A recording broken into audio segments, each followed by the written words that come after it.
మనం అందరం కొండగట్టు గిరి ప్రదక్షిణలో ఉన్నాం.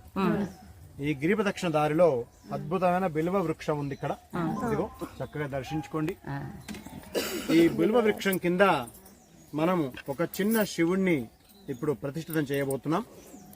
ఆశ్వీజ మాసంలో పౌర్ణమి, కోజాగిరి పౌర్ణమి అంటారు. చాలా చాలా విశేషం. మనం ఏదో కొత్తగా శివలింగం పెడుతున్నాం అనుకోవడానికి అవకాశం లేదు. ఎందుకో తెలుసా? కణ్ కణమే శంకర్ హై అని చెప్పి మనకి సూక్తి ఉంది. ఇప్పుడు అన్నమయ్య తిరుపతి కొండ ఎక్కేటప్పుడు చెప్పులు వేసుకొని ఎక్కుతాడంట. ఆయనకి భగవద్ దర్శనం అవ్వదు, ఆ దారి సాగదు. అలాంటప్పుడు నారదుల వారు మారు రూపంలో వచ్చి ఆయనకు చెప్తారు కదా, ఇక్కడున్న ప్రతి చెట్టు, ప్రతి పుట్ట, ప్రతి రాయి ఒక ఋషితో సమానం.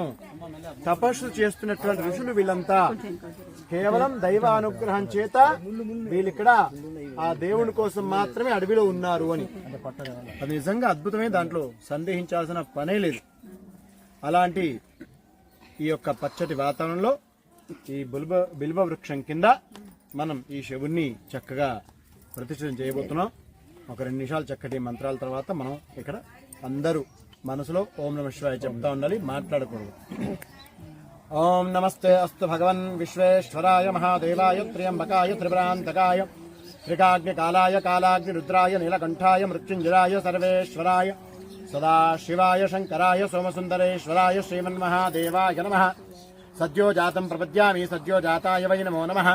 భవే భవేనాతి భవే భవస్వమాం భవోద్భవాయ నమః. వామదేవాయ నమో జ్యేష్ఠాయ నమః శ్రేష్ఠాయ నమో రుద్రాయ నమః కాలాయ నమః కల వికరణాయ నమో బల వికరణాయ నమో బలాయ నమో బల ప్రమథనాయ నమః సర్వభూతదమనాయ నమో మనోన్మనాయ నమః. అఘోరేభ్యో తఘోరేభ్యో ఘోర ఘోరతరేభ్యః సర్వేభ్యః సర్వశర్వేభ్యో నమస్తే అస్తు రుద్రరూపేభ్యః. తత్పురుషాయ విద్మహే మహాదేవాయ ధీమహి తన్నో రుద్రః ప్రచోదయాత్. ఈశానః సర్వవిద్యానాం ఈశ్వరః సర్వభూతానాం బ్రహ్మాధిపతిర్ బ్రహ్మణోధిపతిర్ బ్రహ్మా శివో మే అస్తు సదా శివో. మీరందరూ క్రితం నెల గిరి ప్రదక్షిణ చేద్దామని అనుకున్నారు, కానీ కొన్ని కారణాల వల్ల వీలు పడలేదు. ఎందుకు వీలు పడలేదు అనుకున్నారు? మీరు నిస్సందేహంగా చాలా మంచి భక్తులు, చాలా మంచి సేవ చేస్తున్నారు మనస్ఫూర్తిగా. ఎవరో ఒకరిద్దరు ఉంటారు, వాళ్ళ గురించి మనం ఆలోచించకూడదు. కానీ అందరూ మంచి చేశారు కాబట్టి మీ లలిత అమ్మవారు మీ పైన చాలా సంతోషంగా ఉంది. మరి అలాంటి లలిత అమ్మవారి యొక్క అనుగ్రహం చేత ఆ యొక్క శివుణ్ణి మనం ఇక్కడ మీ అందరి సమక్షంలో ఇక్కడ ప్రతిష్ఠింపజేయబోతున్నాం. ఈ యొక్క శివయ్య ఇక్కడ అడవిలో కూర్చొని అందరిని అనుగ్రహించాలి. చెట్టుని పుట్టని మనల్ని కూడా మనందరిని అనుగ్రహించాలని మనస్ఫూర్తిగా కోరుకుందాం. నేను మళ్ళీ చెప్తానండి, ఈ శివలింగం పెట్టడం వల్ల, అది కూడా బిల్వ వృక్షం కింద, ఎవరికి ఎలాంటి అభ్యంతరం ఉండనేకూడదు. ఎందుకో తెలుసా? మన భారతదేశం ఎవరిది? భారతదేశం మన హిందువుల భారతదేశం. ఎవరిది? భారతదేశం మన హిందువుల భారతదేశం. అందరిని అనుగ్రహించాలని మనస్ఫూర్తిగా కోరుకుందాం. నేను మళ్ళీ చెప్తానండి, ఈ శివలింగం పెట్టడం వల్ల, అది కూడా బిల్వ వృక్షం కింద, ఎవరికి ఎలాంటి అభ్యంతరం ఉండనేకూడదు. ఎందుకో తెలుసా? మన భారతదేశం ఎవరిది? భారతదేశం మన హిందువుల భారతదేశం. ఎవరిది? భారతదేశం మన హిందువుల భారతదేశంలో వేరే మతం వాళ్ళు వాళ్ళ గుర్తు పెట్టుకుని చాలా భూముల్ని కబ్జా చేస్తూ ఉంటారు. దాన్ని కబ్జా అంటాం. ఎవరు ఏం చేయలేని పరిస్థితిలో ఉంటారు, నీరసంగా, నిస్సిగ్గుగా. అర్థమైందా? మేమేమి కబ్జా చేయట్లా, ఈ భూమి మాకు అవసరం కూడా లేదు. మేము ఒకటే చెప్తున్నాం, ఈ భూమి దేవుడిది, ఇది రక్షించబడాలి. మనకి అర్థమవుతుంది. ఆయన ముందు రెడీగా ఉన్నాడు కూర్చోడానికి. ఆయన పరిగెడుతుండే ఎప్పుడెప్పుడు కూర్చోవాలని. ఈ భూమి దేవుడిది, అర్థమవుతుందా మీకు? ఈ దేవ భూమిని రక్షించుకోవాలి మనం. హిందూ భూమి అంటే అది దేవ భూమి, దేవుడు భూమి. అందుకని మనం భూమిని భూమిగా చూడం, భూమాత అంటాం. ఏమంటాం మనం? అలాంటి భూమాతని మనం రక్షించుకోవాలి. రక్షించుకుందామా? ఇక్కడున్న తల్లులందరూ కూడా మీ కొడుకులకి పిరికితనం నూరిపోయొద్దు. పిరికితనం నీకెందుకు నానా, నువ్వెందుకు పోతావు నానా చెప్పకండి. ఒక్కొక్క ఊర్లో చిన్న చిన్న టీములు తయారు చేయాలి. వెళ్ళండి నాన్న, చక్కగా ఈ దేశం ధర్మం కోసం చక్కగా మీరు పోరాడండి. ఆ జీజాబాయి శివాజీ, ఛత్రపతి శివాజీ ఎట్లా తయారు చేసిందో అట్లా మనం కూడా తయారు చేయాలి.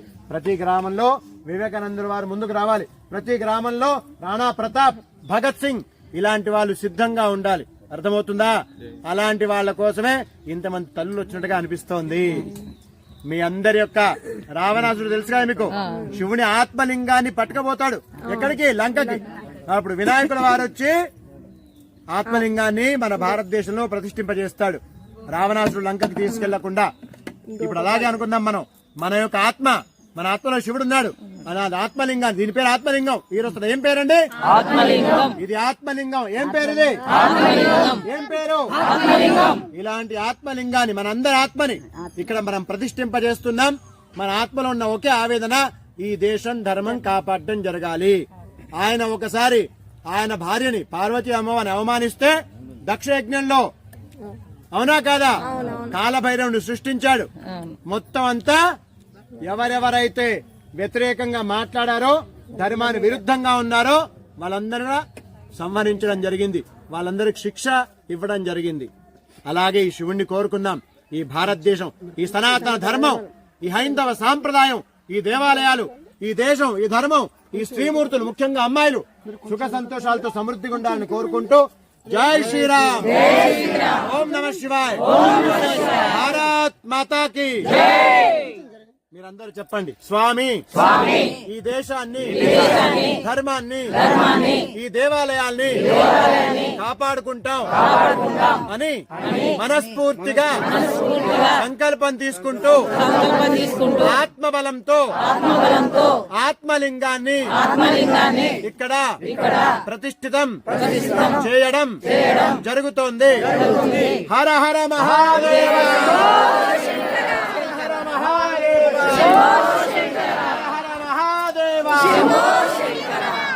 ఓం నమః శివాయ, ఓం నమః శివాయ. మళ్ళొక్కసారి ఈ దారి అయితే మన తూర్పు కాదు కదా, తూర్పు కదా, రైట్. ఇది ఏం లింగం అండి? ఏమి లింగం? నేను ఇంతసేపు మనం ఉన్నాం, ఇంకా కొంచెం ఆలస్యమైనా పర్లేదు, నేను ఇంత వెళ్ళి ఇటు మళ్ళీ వెళ్తా, అందరిని ముట్టుకొని వస్తా. 4 నిమిషాలు మీరు నమఃశివాయ చెప్తున్నారు మంచిగా. ముట్టుకోండమ్మా, జాగ్రత్త.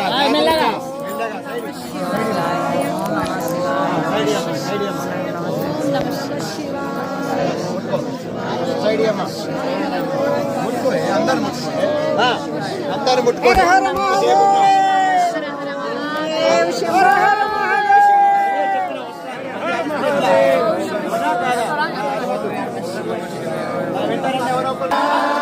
పంచాక్షరి మంత్ర పఠనాదరా, శివశంకరా భయంకరా, పాప వినాశ పరమేశ్వరా, నిర్మల దేవరా, శంకరా భయంకరా.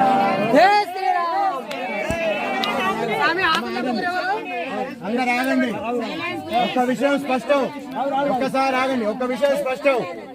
ఊర్లో ప్రతిష్ట జరిగిన చాలా చోట్ల ఇంతమంది ఉండరమ్మా. అడవిలో ప్రకృతి మధ్యలో శివుడు కూర్చుంటే ఎంతమంది వచ్చారు? నేను రోజు శివుణ్ణి సేవ చేస్తా చిలుకూరులో, సుందరేశ్వర స్వామి. ఆనందం ఏంటి, ఈరోజు దర్శనం కాలేదనుకుంటే నా చేతిలో శివుడు వచ్చేసాడు. ఇంతకన్నా ఏమి భాగ్యం కావాలి నాకు? హర హర. ఓం నమః శివాయ, ఓం నమః శివాయ, ఓం నమః శివాయ, ఓం నమః శివాయ, ఓం నమః శివాయ, ఓం నమః శివాయ, ఓం నమః శివాయ, ఓం నమః శివాయ.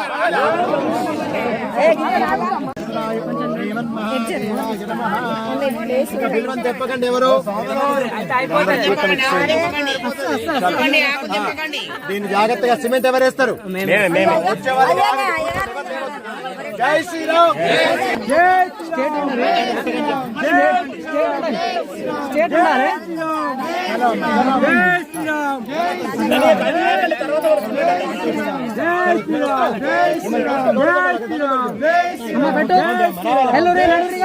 చూడండి, చెప్పకండి.